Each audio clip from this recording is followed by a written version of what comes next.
Hey, Tammy here. Can we talk about being a late bloomer? Not necessarily about the act of arriving late at whatever it is that you find yourself especially good at, fulfilled by, however you want to use the term, but the term itself. I've been thinking a lot about this lately. I'm actually a late bloomer myself. My first book of poetry was accepted when I was 40. Came out when I was 42, which for a poet is kind of ancient. Usually we think of poets as coming out with their first books in their 20s. That's still that flush of youth. Not my case. Not that didn't happen in my case. I was studying creative writing in grad school. Had a lovely program with lots of supportive professors and peers, and I just still managed to burn out for various reasons. So I actually didn't write for a long time after I finished my dissertation, just several years, and then finally came back to it. But that said, I want to talk about the idea of late bloomers as a term rather than, in my history.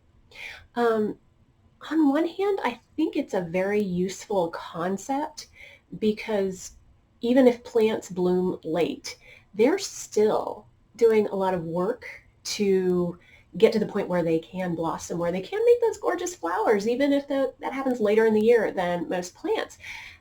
And so that idea of building on the energy that you get in spring so you can bloom in the fall, that I think there's something useful to that. That said, and maybe I've been thinking a lot about that because I'm tired.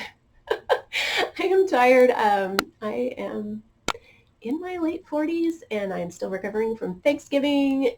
It's the end of the semester and I have a lot of grades and grading and just a lot of things going on right now. And I know I'm going to have novel edits coming up pretty soon.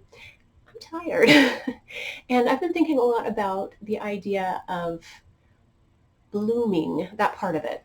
Not necessarily in the act of blooming itself, in the act of doing whatever it is that is considered flowering, and the flowers themselves. That's really what I wanted to focus on. I feel like when we use the term late bloomer, there's an emphasis on the flowering itself, the making something that is ephemeral, that will fade very quickly. Because think about it, flowers, they don't stick around a long time. Well, you can dry them out, but they become desiccated and fragile.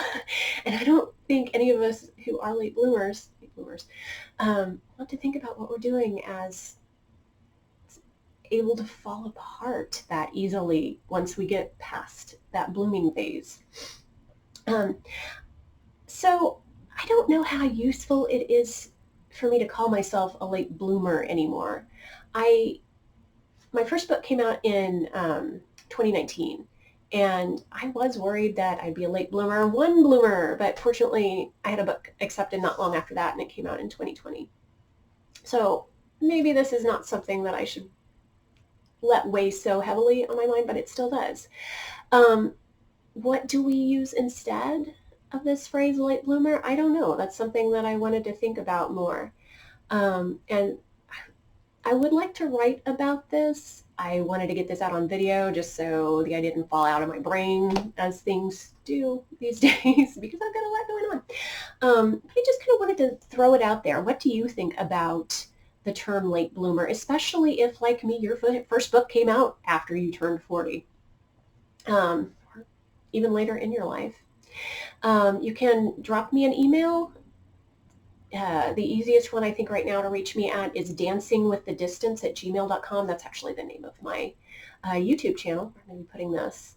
And just let me know, or you can let me know in the comments. What do you think about the phrase late bloomer? Is it useful? Is it not useful? Maybe a little bit of both? Let me know. Thanks.